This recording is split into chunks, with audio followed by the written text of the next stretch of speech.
Pour parler un petit peu du dossier du stationnement que le Canada parlait, c'était où exactement ce stationnement-là? Ben, c'est toutes les rues qui sont avoisinantes à la station de la Gap, dans le secteur Touraine.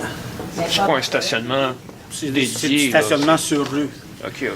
Ce dont M. Durand parlait, c'est du stationnement d'usagers de la STO qui stationnent dans les rues de la ville. Mais y a-t-il un stationnement incitatif dans le coin? Il y a le stationnement de la Gap qui est en pleine capacité à tous les jours. Donc, ce qui arrive, c'est que les usagers débordent dans les rues avoisinantes. Là. Donc, on est bien conscient de la nuisance que ça apporte. Maintenant, si les solutions étaient simples, on les aurait déjà trouvées. C'est pas simple. Tantôt, je disais à M. Durand que vous pourriez peut-être, si jamais il est élu, considérer changer la réglementation. Mais on fait juste déplacer le problème. Donc, il y avait des gens qui parlaient de le faire sensiblement partout le long du corridor Rapibus, de la changer la réglementation. Est-ce que c'est une solution qui serait envisageable pour vous? Alors, moi, je pense qu'il faut, puis là, je vais donner le crédit à Mme Laferrière. Moi, je pense qu'il faut explorer des solutions créatives comme l'économie du partage. Il y a peut-être là des gens qui souhaiteraient louer des espaces de stationnement privés pour alléger la pression sur rue.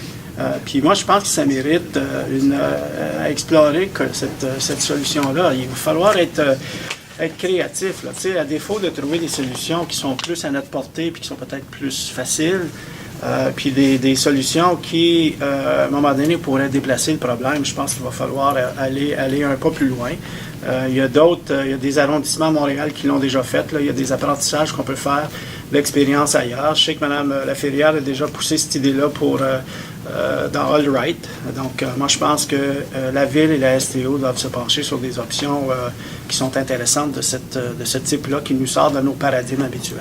J'ai l'impression que vous avez peur du contre-coup pour la STO si on allait de l'avant avec de l'interdiction de stationner dans les rues proches des... Bien, tu sais, comme politicien, on jongle souvent avec plusieurs balles en même temps. Là, c'est un bel exemple où moi, je suis très sensible à la nuisance puis le conseil d'administration l'est. Là, vous avez vu notre réaction tantôt. On est très sensible à la nuisance que ça apporte aux citoyens. En même temps, les rues sont disponibles à tous les citoyens de Gatineau. Il n'y a pas d'exclusivité là, dans l'utilisation des rues. Donc, il y a ce facteur-là. Puis l'autre balle avec laquelle on jongle, ben, c'est l'impact sur nos usagers aussi, les utilisateurs du transport en commun. Donc, je pense que la bonne nouvelle, c'est que la STO est prête à s'asseoir avec la Ville, est prête à s'asseoir avec les citoyens si c'est nécessaire, qu'on explore des solutions.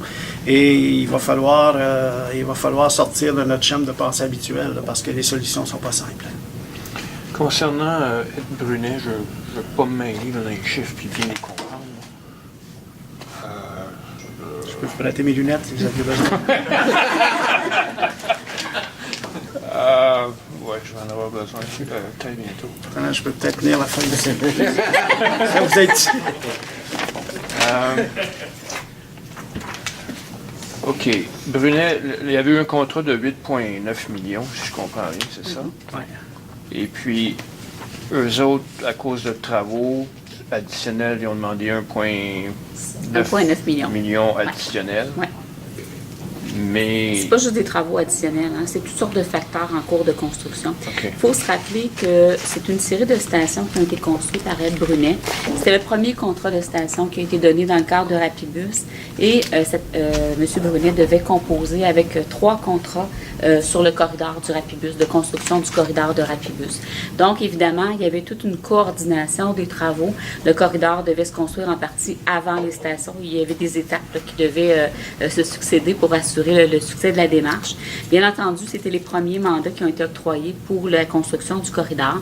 Donc, on a frappé toute une série d'imprévus dans le cadre de la construction du corridor qui ont occasionné des retards dans la construction des stations et plusieurs journées qui ont été perdues. Donc, ça a occasionné des délais là, de presque 2 ans, 3 ans. 180 jours.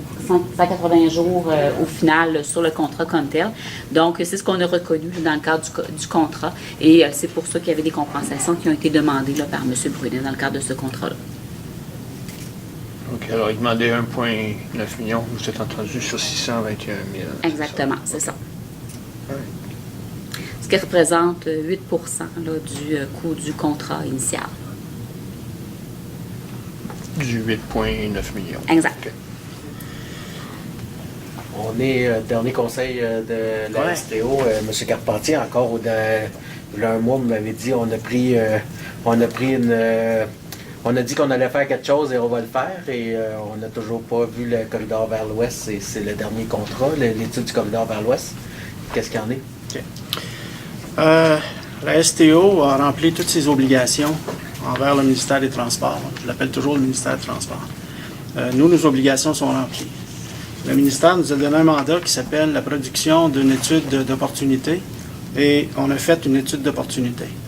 L'étude d'opportunité, ça a une définition très précise, c'est-à-dire qu'on identifie le besoin et ça nous amène normalement à conclure que le statu quo, ce n'est pas la solution.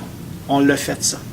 Une étude d'opportunité, c'est aussi l'occasion de démontrer au ministère que, vu que le statu quo n'est pas acceptable, ça veut dire que ça doit venir avec des solutions. On les a développées, les solutions. On est allé aussi loin que le mandat qu'on nous a donné avec une étude d'opportunité. Le rapport de quelques 400 pages est déposé au ministère depuis le début du mois de septembre. Et je pense que ce ministère-là doit apprendre à travailler différemment avec ses partenaires. Ça, c'est des gens là, qui sont autour de la table depuis 3-4 ans à travailler avec nous. Et on dépose le rapport, et soudainement, il nous arrive avec une liste d'une centaine de questions. Soudainement, on nous arrive avec une demande aussi surprenante que de devoir refaire les simulations. Et là, on nous amène dans une spirale bureaucratique qui fait que le temps passe et le temps passe et le temps passe. Et c'est ce qui s'est produit. Donc nous, notre obligation a été respectée. Et malheureusement, on est dans une situation où si on veut demeurer des bons partenaires, on doit respecter le fait que le ministère ne nous permet pas de rendre le rapport public. Et c'est là qu'on est rendu. Ajouter à ça, je pense, on est le nouveau ministre des Transports. Il ne faut pas sous-estimer aussi le fait que dans le milieu de tout ça, il y a des dossiers des fois où quand on cherche à ce que tout soit compliqué, ça n'est peut-être un. Dans le milieu de tout ça, un nouveau ministre est nommé, et ça donne que c'est aussi le porteur de dossier ici dans la région.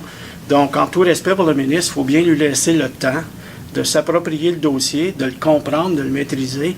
Et il n'est pas question qu'on vienne court-circuiter notre ministre des Transports ici dans la région. On va lui laisser faire ses apprentissages, on va lui laisser faire ce qu'il a à faire avec le dossier. Donc, par respect pour notre ministre, nous, on choisit de prendre plus de temps et de rendre le rapport public quand le ministre sera à l'aise à ce qu'on le fasse. Vous parliez de la centaine de questions, de demander de faire des simulations. Est-ce que ça a été répondu déjà, ça? Bien, on le traite en interne, là. On va vous éviter tous les détails parce que ça peut être une longue histoire. Mais les échanges d'informations se font. Et je vais répéter la même chose, là. Nous, on a la conviction qu'on a rempli nos obligations. Est-ce que, je comprends vos commentaires par rapport au nouveau ministre maintenant, mais on sait, le dossier a commencé je pense en 2011 avec la présentation, où on devait avoir une présentation la même année. On est 6 ans plus tard, on attend encore. Ça commence à faire beaucoup. Vous avez dit que le MTQ doit devenir un bon partenaire. Qu'est-ce qui doit changer, le MTQ, pour que ça n'arrive pas à une situation comme ça? Je n'ai pas dit que le MTQ doit devenir un bon partenaire. Ce que j'ai dit, c'est que le MTQ doit apprendre à travailler différemment avec ses partenaires. Je n'ai pas dit que le MTQ n'est pas un bon partenaire. Là, je veux être bien clair. Je ne veux pas faire partie de la catégorie des mal cités, là, parce que c'est pas ça que j'ai dit. Votre question, c'est quoi? Non, je veux dire, qu'est-ce qu'il doit faire le MTQ pour apprendre à travailler avec des bons partenaires en lien avec un dossier qui devait être présenté il y a 6 ans et qui est encore en attente? Moi, je vais vous parler, je vais appeler ça ma surprise. Ma surprise, c'est de déposer le rapport au moment où il y a un groupe de représentants du ministère qui est autour de la table avec nous depuis plusieurs années. Et ma surprise, c'est de me faire dire des choses, de nous faire dire des choses que je me serais attendu de nous faire dire en cours de travaux ensemble. C'est ça ma surprise.